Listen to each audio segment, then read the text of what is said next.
All right, thank you all. Well, a few of you the same. The crowds, thank you for coming on Wednesday advisory committee meeting. So we have a couple really good presentations for you today, rather than us talking about regs, because we're not going to be talking about regs, because the regs aren't quite there and out yet as we try to promote.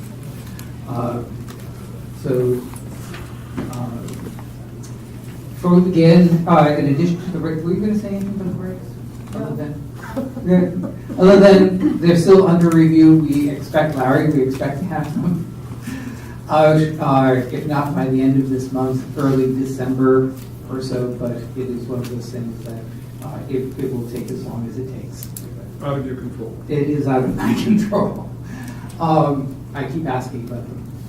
On the good news side, as we talked about before, we have a better budget this year, and I encourage you to, if you know people who are interested in working for DEP, an exciting career in environmental regulatory matters. We've started posting a number of positions that are out there in all of the programs, actually. So you should check up on whatever the Massachusetts employment website is. It's all done online electronically. George, yes, you know what it's called. It's called Mass Careers. It's called Mass Careers. MassCareers. However you spell careers. Google it. Mass Careers. And in addition to wayside cleanup jobs, in fact, there's a management position coming up. If it's not posted already, there should be one in the very near future, working with our federal side of wayside cleanup. So we're looking to fill that. But there are also a lot of regional field work, regional and water and air, and all sorts of exciting things. It's an exciting time to come into the business. So if you know people, please forward them along. And with that, do you have any other kind of updated questions that you would like to know about? All right. Well, in that case, we'll move on to soil, because it's always fun to talk about soil. And Jennifer Wharff, who is going to come and give you an update on our reclamation soils projects, how it's doing, and well, I won't spill the beans, but how it's doing. So Jennifer Wharff, who is our coordinator for the reclamation soils work, and among other things. Yes.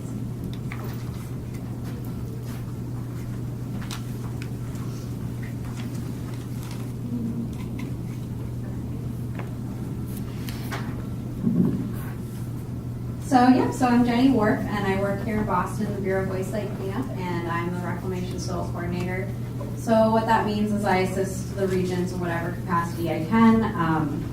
I maintain spreadsheets for submittal deadlines, summaries of monthly reports, as well as tracking quantities of soil reused at each of these facilities. And I also coordinate bi-monthly calls with the regions to discuss inconsistencies or issues. Today I'm going to give everybody a brief overview of what reclamation soil is. We're going to discuss the amounts of soil reused thus far under this policy. And we will also be highlighting a recently completed reclamation soil project. And then I'll end discussing some enforcement actions and administrative consent order amendments. And I would be happy to take questions at the end. So many of you are probably already familiar with the reclamation soil policy, but for those of us who aren't, I'll provide a little bit of background information. So reclamation soil, or COM 1501, is the interim policy on the reuse of soil for large reclamation projects, and this policy was implemented pursuant to Section 277 of the FY 2015 state budget, which mandated that the department establish regulations, guidelines, standards, or procedures for determining the suitability of soil used as fill material for the reclamation of quarries, sand pits, and gravel pits. And this policy is applicable to locations that will be receiving 100,000 cubic yards of soil or more. Each of these facilities operates under an administrative consent order, or an ACO. And some of you might be familiar with administrative consent orders from an enforcement standpoint. However, in this situation, it functions as a permit for the facility. And reclamation of soil is soil that's less than RCS 1 or RCS 2, depending on the location of the facility. And we have 7 approved facilities in Massachusetts operating under administrative consent orders. We have 2 facilities in the central region, 2 in the northeast region, and 3 in the southeast region. So we're going to dive a little bit more into these administrative consent orders and their corresponding soil management plans. Administrative consent order is the mechanism for DEP to approve the site operation and to ensure that the reuse of large volumes of soil for these reclamation projects poses no significant risk of harm to health, safety, public welfare, or the environment. The administrative consent order is the legal framework for the facility approval, and it's negotiated by regional MassDEP staff with input from local municipal officials. And MassDEP will not finalize these administrative consent orders until all comments from local officials and their questions related to project impacts on noise, dust, odor, or trucks has been addressed by the facility proponent. So the administrative consent order with the soil management plan together make a complete administrative consent order and permit for the facility. And the ACO will also detail what the report submittal deadlines are for the facility proponent and the third-party inspectors. Project proponent will be responsible for hiring an LSP or other environmental professional for the review and approval of soil submittal packages, while the third-party inspector will be responsible for randomly sampling incoming loads of soil at a frequency of at least 1 sample per quarter or on a monthly basis, depending on the facility. So the administrative consent order is sort of the more broader framework for what we expect across the board for all these facilities, whereas the soil management plan is much more detailed and specific to that facility. The soil management plan will stipulate the required sampling and frequency, sampling frequency and testing. Some other items that must be included in the soil management plan would be project overview, total volume of fill proposed, purpose and goals of the project, current conditions, so sensitive receptors or regulatory history, site soil and groundwater reporting categories, including the rationale for those reporting categories. And the soil management plan will also contain developed soil acceptance criteria and proposed post-closure use. So why did we implement this policy? This policy facilitates the filling and reuse of spent or abandoned quarries, sand pits, and gravel pits, and mitigates the safety hazards that those unfilled areas can pose. And as many of you may know, ACO is a voluntary process and people can take in soil at risk in the colony. So why would they bother to negotiate an ACO? Well, facilities with ACOs for reclamation soils provide an appropriate outlet with a well-regulated set of guidelines for the generators of the soil. And it gives reclamation soil generators a reliable place to send the soil that's local. ACOs also provide a liability protection for the soil generators, as there's an MCP notification exemption for permitted facilities. The administrative consent order allows for the reclamation facility owners to set prices for this reliable local outlet, and it ultimately is fulfilling a need that's been present in our marketplace. So now I'm going to take a moment to highlight a recently completed reclamation soil project. This is St. Mary's Cemetery in Tewksbury, Massachusetts. And here the facility proponents successfully reused over 800,000 tons of soil to expand the cemetery and bring it to level land for future use. And now I'm going to give you guys sort of a bird's eye view of how St. Mary's has progressed over the years. So as you can see right here, this is St. Mary's in its original state in December of 2001. It's pretty forested around it. Residential homes are lining the area. Now we fast forward 12 years later, you can see they've made a little bit of progress on their land expansion, but not too much, and they still really need a lot more soil in order to meet their project needs. Now we have St. Mary's in 2015. They've cleared quite a bit of area, and they're beginning to progress on their project by bringing in soil. 2016, they're progressing even further. And in 2017, they're almost completed with their project, and you can see there's some grading and shaping happening. And here we are in 2018, and they've successfully expanded the cemetery and brought the land to level grade. Now let's talk about some soil quantities under this policy.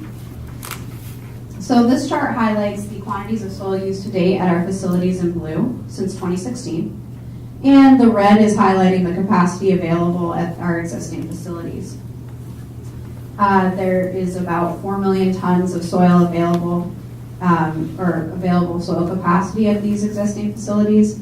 And of that 4 million tons, about 900,000 tons is RCS2 capacity. Over 3 million tons of soil has been reused in the Commonwealth since 2016 under this policy. And the majority of the soil was generated in the Boston area from construction-related projects. However, we did receive some out-of-state soil. Another development that I'd like to highlight is the reuse and disposal of street sweepings, policy BAW 18-001. And this policy was developed by BAW staff with contributions from waste site cleanup staff, and it supersedes the previous draft policy. It establishes pre-approved uses for street sweepings and allows street sweepings to be reused at reclamation soil facilities as long as the sweepings follow the testing procedures established in that facility's soil management plan, including ensuring that the sweepings are free of solid waste.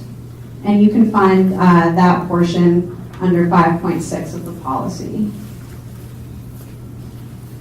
So now we're going to talk about some reasons why soil loads would be rejected from a reclamation soil facility.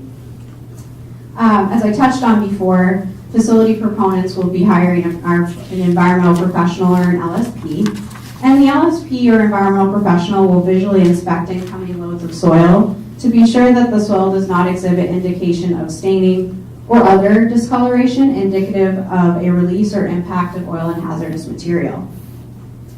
They also are ensuring that the soil does not contain solid waste or more than 5% by volume of asphalt, brick, or concrete material.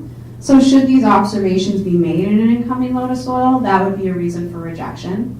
And when a load of soil is rejected at a reclamation soil facility, it's segregated on site and will be removed from the reclamation soil facility within a time period not to exceed 7 days. Some other reasons why incoming loads of soil would be rejected from reclamation soil facilities, and I touched upon this earlier, but the third-party inspectors will be collecting soil samples for laboratory analysis at a frequency of a quarterly or monthly basis, depending on the facility. If that soil sample fails the PID inspection that is set in the soil acceptance criteria, or if laboratory analysis shows that there's chemical constituents exceeding that facility's soil acceptance criteria, those would be other reasons why you would see that load of soil being rejected.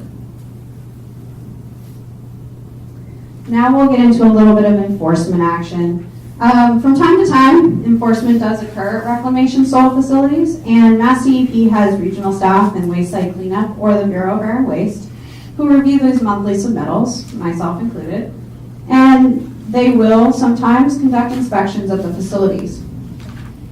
Inspections may arise from local concerns or because the reports indicate that there's other issues or they're lacking important required information. And sometimes we just do inspections because we haven't been out to see you in a little while. Depending on the severity of the violation, this may result in penalties being assessed, or it could result in ACO amendments, which we'll talk about now. So amendments to the administrative consent orders can come about in two different ways. They might be initiated by the facility proponent, or they could be initiated by MassDEP. An example of an ACO amendment initiated by facility proponents was the completed project I showed you guys earlier, St. Mary's Cemetery.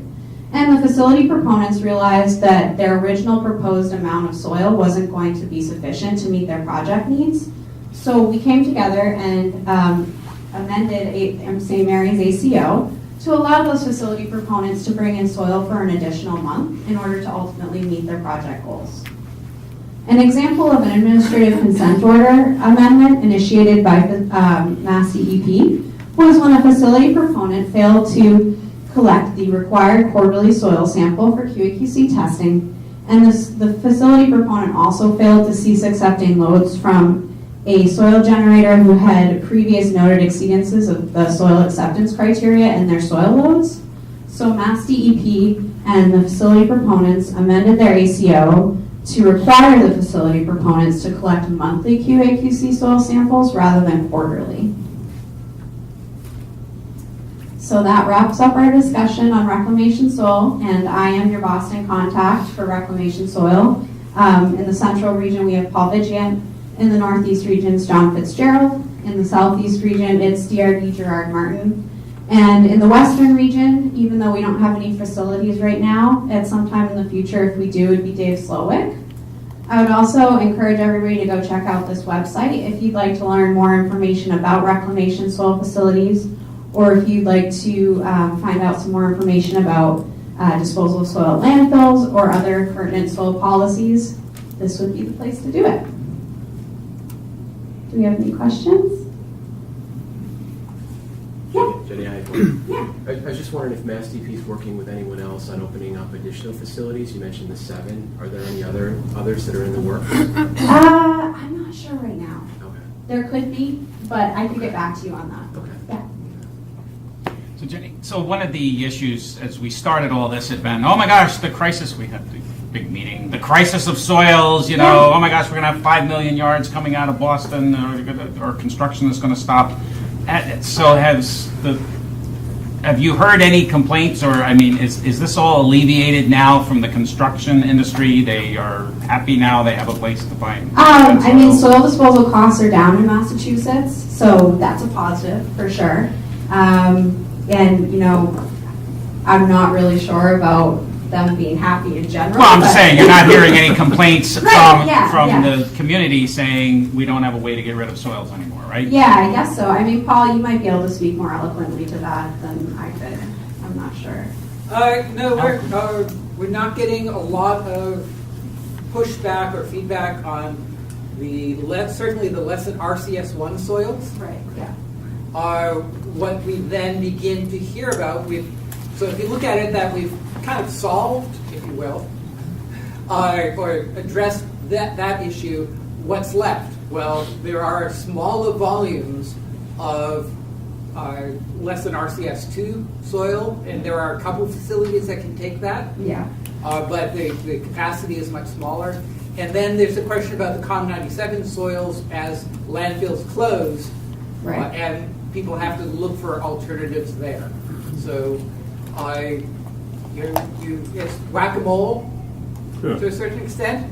You address one issue, and then that just reveals kind of other things that are waiting in the wings. But mostly pitched towards the more contaminated soils that would have gone under COM 9701 or less than I think RCS2. there are places you can put the less contaminated soil, or the uncontaminated soil, Right. if you will. So that leaves, the dwindling capacity at landfills and landfill closures.